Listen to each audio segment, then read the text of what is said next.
Everyone, I am advocate Nivedita Jaiswal.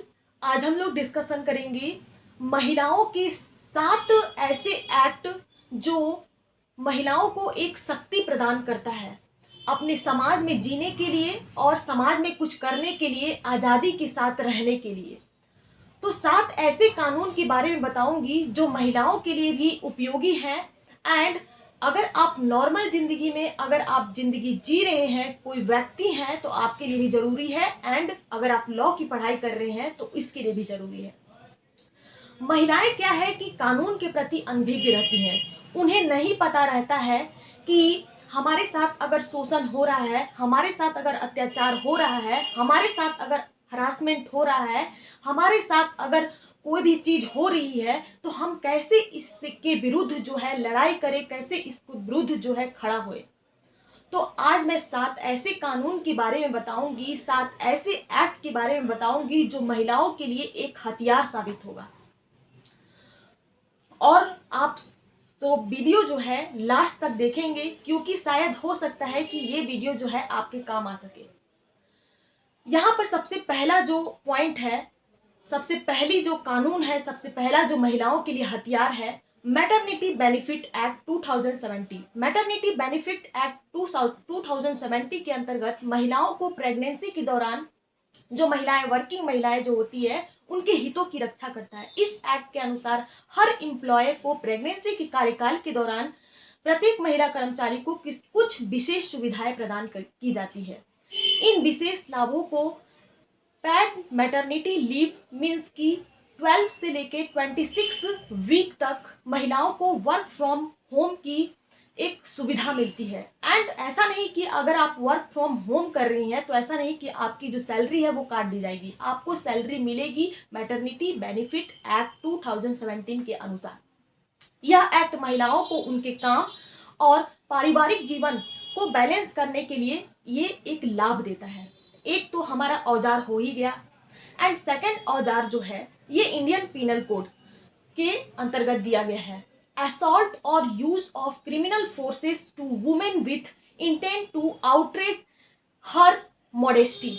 यहाँ पर बोला गया है कि आईपीसी के सेक्शन 354 के अंतर्गत जो कोई स्त्री, जैसे कि कोई स्त्री है, उसका आप जो है पीछा कर रहे हैं, उसके जो उसका जो अश्लील चित्र अगर आप क्लिक कर रहे हैं, या फिर क्या करते हैं कि कुछ ऐसी न्यूड तस्वीरें होती है, जो ऐसी गंदी तस्वीरें होती हैं, उसको आप क्या करते हैं कि व्हाट्सएप के जरिए या एफबी के जरिए क्या करते हैं कि ट्रांसफर करते हैं। तो या फिर आप क्या करते हैं कि स्त्री के ऊपर हमला करते हैं, असॉल्ट करते हैं, आपराधिक बल के तहत या फिर आपराधिक बल का प्रयोग करते हैं, फोर्स, क्रिमिनल फोर्स का उपयोग करते हैं, तो आपको आईपीसी के सेक्शन 354 के तहत 1 to 5 ईयर की जेल एंड फाइन का प्रावधान किया गया है। ओके, अब यहाँ पर थर्ड जो पॉइंट आ जाता है, थर्ड जो महिलाओं का एक शक्तिशाली हथियार है, डाउरी प्रोहिबिशन एक्ट 1961।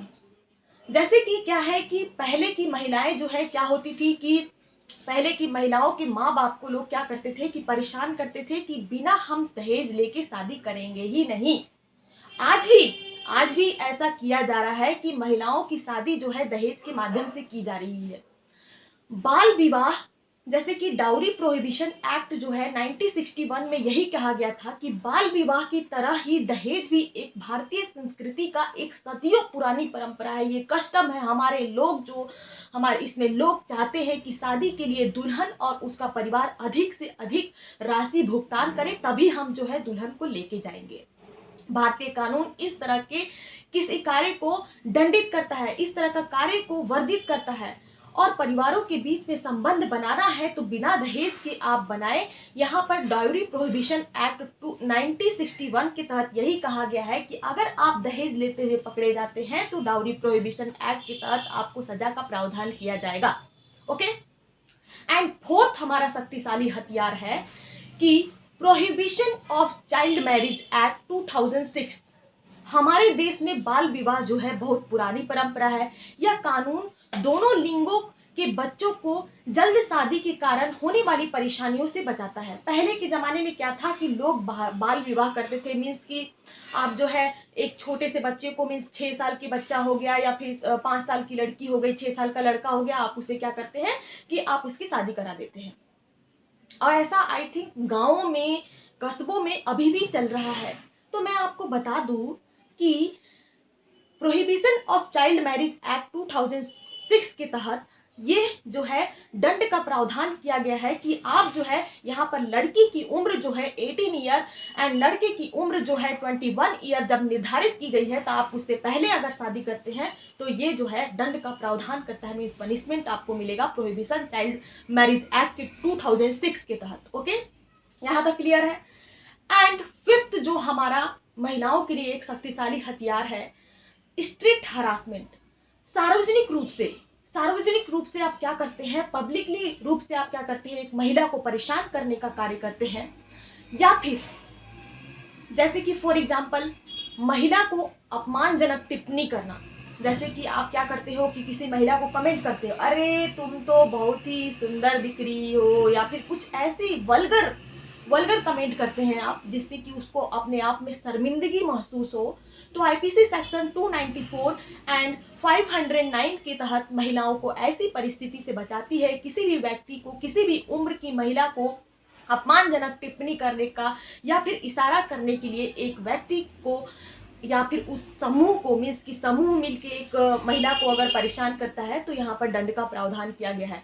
और यहाँ पर एक और बात मैं बता देना चाहूंगी कि आईपीसी सेक्शन 499 एंड 500 के तहत अगर आप किसी भी महिला का क्या करते हैं कि आप जो है कुछ वल्गर पोस्ट या फिर उसके जो अपमानजनक टिप्पणी कर देते हैं, और महिला जो है पेपर खोलती है और देखती है कि इस तरीके का पोस्ट या फिर इस तरीके की पब्लिशन किया गया है मेरे बारे में, जबकि यह झूठ है, तो वो महिला जो है आईपीसी सेक्शन 499 एंड 500 के तहत उस व्यक्ति को सजा का प्रावधान कर सकती है, जिसे हम लोग कहते हैं डिफॉर्मेशन, मीन्स की मानहानि। टॉप हो गया या आईपीसी सेक्शन इसने बताया गया है। ओके, एंड हम लोग ने 5 तक हम लोग ने पढ़ लिया, समझ लिया कि क्या क्या महिलाओं के हथियार है। अब हम लोग 6, 7 जो है आगे डिस्कशन करेंगे। ओके, इस वीडियो को लास्ट तक समझेंगे।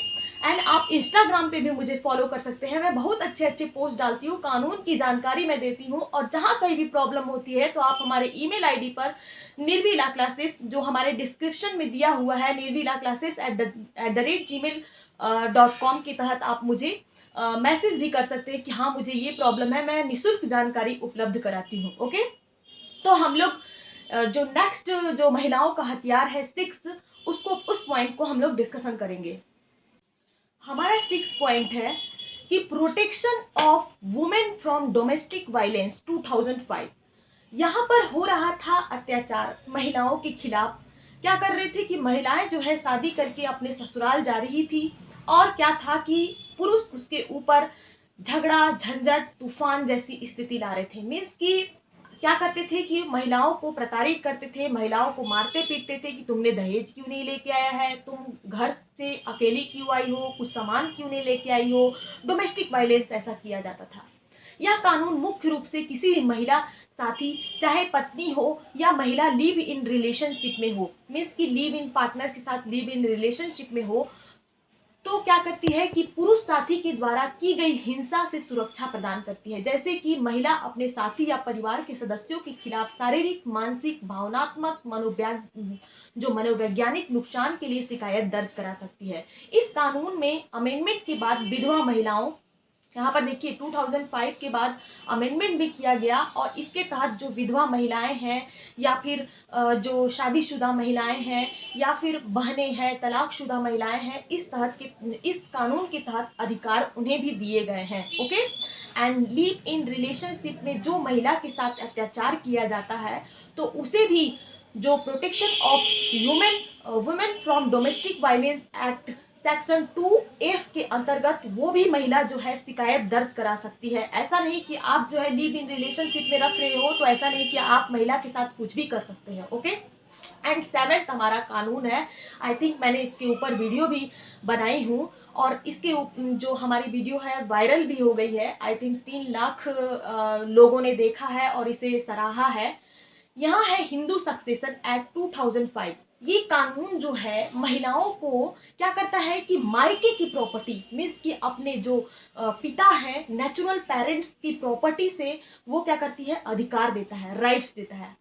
यह एक सभी हिंदू महिलाओं को पिता की संपत्ति पर पूर्ण नियंत्रण और शक्ति का अधिकार देता है। 2005 में हुए अमेंडमेंट ने परिवार के पुरुष और महिला के बच्चों के बीच, महिला बच्चे के बीच में संपत्ति को क्या करता है कि बांटने के अधिकार को आगे बढ़ाया है। जैसे कि बेटिया की अगर शादी हो जाती है तो ऐसा नहीं कि सिर्फ उसके ससुराल खानदान से ही उसे प्रॉपर्टी में हिस्सा मिलेगा, उसे मायके खानदान से भी प्रॉपर्टी में हिस्सा मिलेगा, ऐसा कहा गया है हिंदू सक्सेशन एक्ट 2005 के अंतर्गत। यहाँ पर बहुत सारे लोगों ने कमेंट किया था कि मैम 2005 से मेरे पहले पिताजी का मृत्यु हो गया है, तो क्या मैं अपने मायके की प्रॉपर्टी से हिस्सा ले सकती हूँ क्या मेरे भाई ने क्या किया है कि मेरे भाई ने उस प्रॉपर्टी में पहले से ही पिताजी से दस्तखत करा के, मीन सिग्नेचर करा के और उस प्रॉपर्टी पर हिस्सा ले लिया है, तो क्या मैं अब मैं कैसे करूं, क्या करूं, क्या मुझे हिस्सा मिल सकता है क्या? यहाँ पर बोला गया है कि हिंदू सक्सेशन एक्ट 2005 की सेक्शन 6, यहाँ ध्यान दीजिएगा, सेक्शन 6 में यही कहा गया है कि महिलाएं जो है पिता की मृत्यु अगर 2005 के पहले या 2005 के बाद में भी होती है तो भी महिला जो है पिता की प्रॉपर्टी में हिस्सा ले सकती है। ओके, हिस्सा ले सकती है। अब हमने जाना कि महिलाओं के पास भी बहुत सारे हथियार होते हैं, लेकिन महिलाएं जो है अपनी कानून से अनभिज्ञ रहती हैं और उन्हें कॉन्स्टिट्यूशन की जानकारी नहीं रहती है, उन्हें आईपीसी की जानकारी नहीं रहती है, हिंदू सक्सेशन एक्ट की जानकारी नहीं रहती है और महिलाओं के साथ अत्याचार पे अत्याचार किया जाता है और महिलाएं जो है इसके खिलाफ आवाज नहीं उठा सकती है। आज मैंने 7 ऐसे कानून के बारे में बताए हैं जो महिलाओं को एक शक्ति प्रदान करता है, पावर प्रदान करता है। तो आई थिंक आपको ये वीडियो पसंद आई होगी and don't forget to subscribe my channel. Till then